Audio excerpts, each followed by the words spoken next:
इस वीडियो में हम बात करेंगे नादोत्पत्ति और उनका प्रकार के बारे में। ये डिस्कशन हम शुरू करेंगे कि इसमें से कौन कौन सा क्वेश्चन जैसे आता है।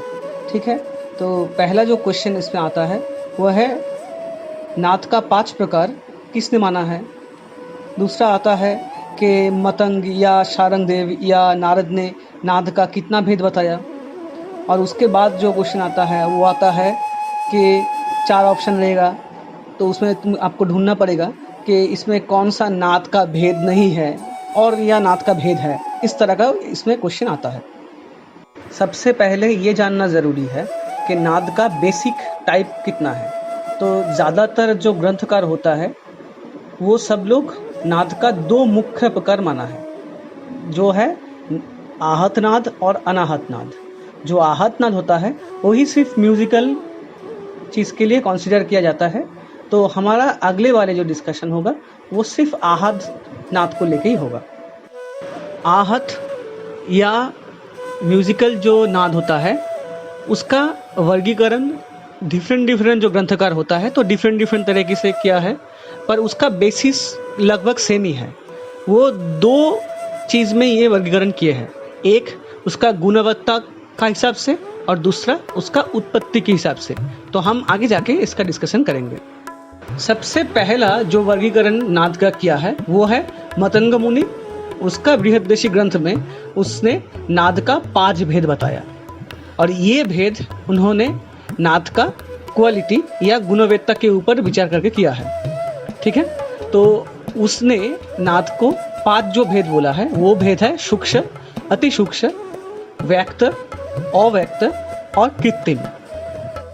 शारंगदेव संगीत रत्नाकर में भी नाद का 5 भेद ही बताया, पर वो सिर्फ नाम में मतंग से डिफर करता है।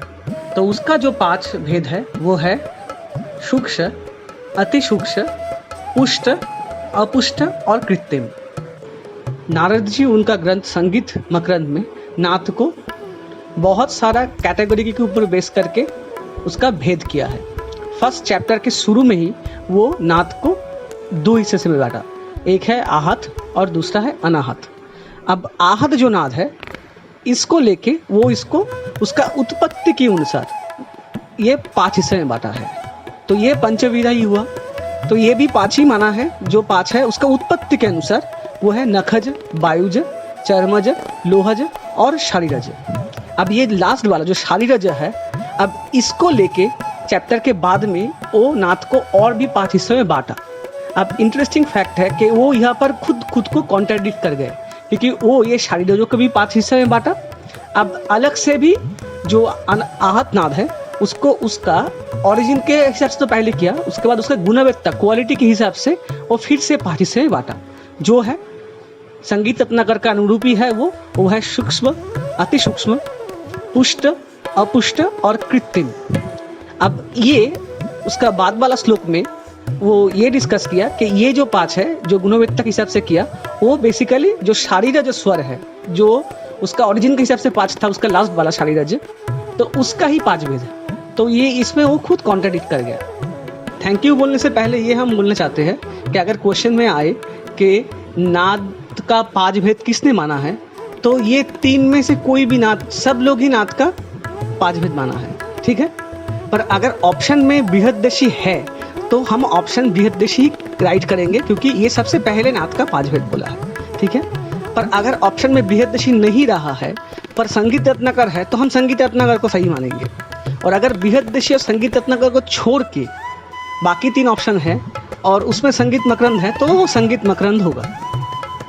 नारद सिर्फ एक ही पर्सन है जो नाद का उत्पत्ति को लेके भी डिस्कस किया है। तो अगर क्वेश्चन में ऐसे आया कि उत्पत्ति के हिसाब से नाद का कितना भेद है और ये पहले किसने माना, तो इसका आंसर नारद होगा।